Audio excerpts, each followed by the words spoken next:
চিমলাত আছে মাল ৰোড। মাল ৰোড হৈছে চিমলাৰ এক বৃহৎ বজাৰ এলেকা। চিমলাৰ প্ৰাকৃতিক সৌন্দৰ্যৰ দৰে এই বজাৰখনৰ সৌন্দৰ্য অতি মনোমোহা।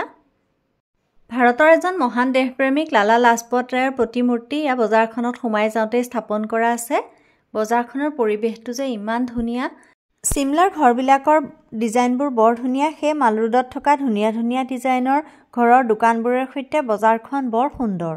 এই বজাৰখনত দুচকীয়া চাৰিচকীয়া কোনো বাহনৰ ব্যৱস্থা নাই।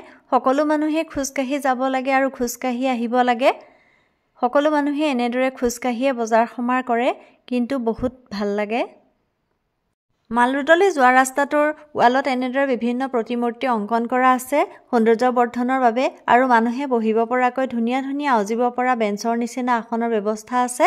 মানুহে এনেদৰে খোজকাঢ়ি কাঢ়ি যেতিয়া বজাৰলৈ যায় আহে, খন্তেক যাতে জিৰাব পাৰে তাৰ কাৰণে এনেকুৱা ব্যৱস্থা কৰা হৈছে।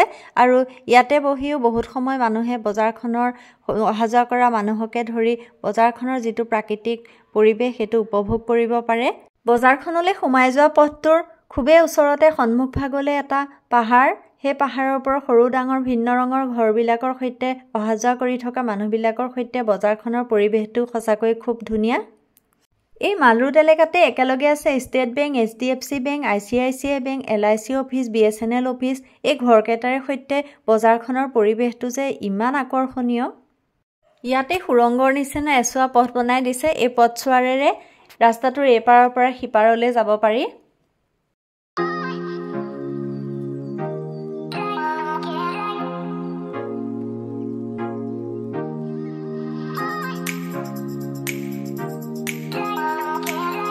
এয়া আকৌ ৰাতিৰ মাল ৰোডৰ দৃশ্য। ৰাতিৰ মাল ৰোডো খুবেই আকৰ্ষণীয়। লাইটৰ পোহৰ, ধুনীয়া ডিজাইনৰ ঘৰ, পাহাৰ, এই সকলোবোৰ মিলি এক সুকীয়া সৌন্দৰ্য।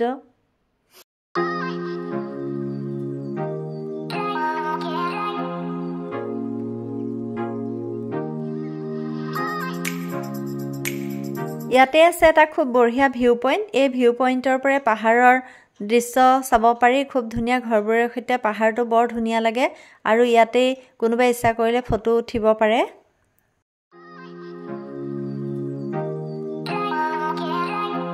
এইটো চিমলাৰ মাল ৰোডতে থকা এটা চাৰ্চ। এই চাৰ্চটো উত্তৰ ভাৰতৰ দ্বিতীয় বৃহত্তম চাৰ্চ। চিমলা টাউনৰ ৰিটছ পইণ্টত এই চাৰ্চটো অৱস্থিত। এই চাৰ্চটো নিৰ্মাণ কৰা হৈছিল 1857 চনত। এই চাৰ্চটোৰ একেবাৰে লগতে আছে চিমলাৰ এটা লাইব্ৰেৰী।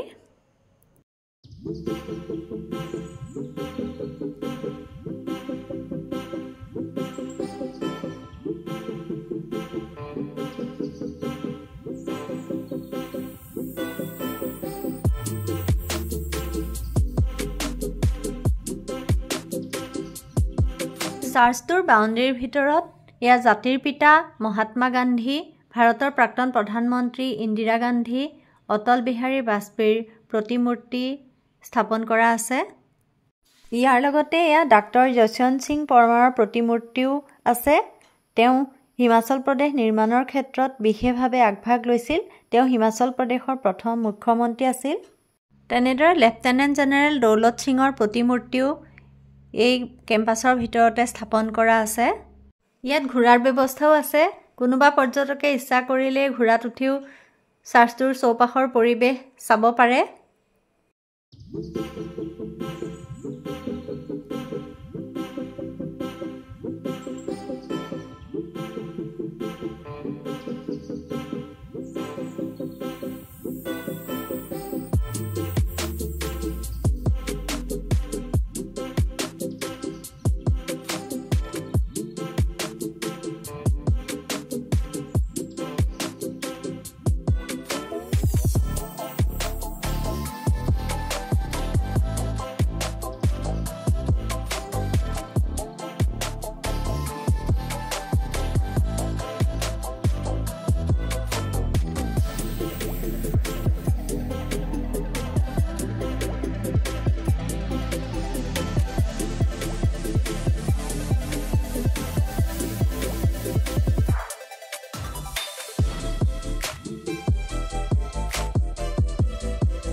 এইটো হৈছে চিমলাৰ এটা মিউজিয়াম।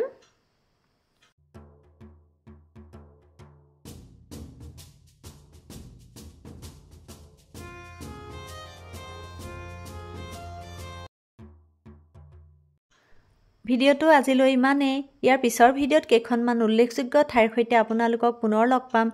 যদি ভিডিঅ'টো চাই ভাল পাইছে তেনেহ'লে লাইক কৰি দিব আৰু যিসকল নতুন আহিছে সেইসকলে চেনেলটো ছাবস্ক্ৰাইব কৰি দিব বুলি আশা ৰাখিলোঁ।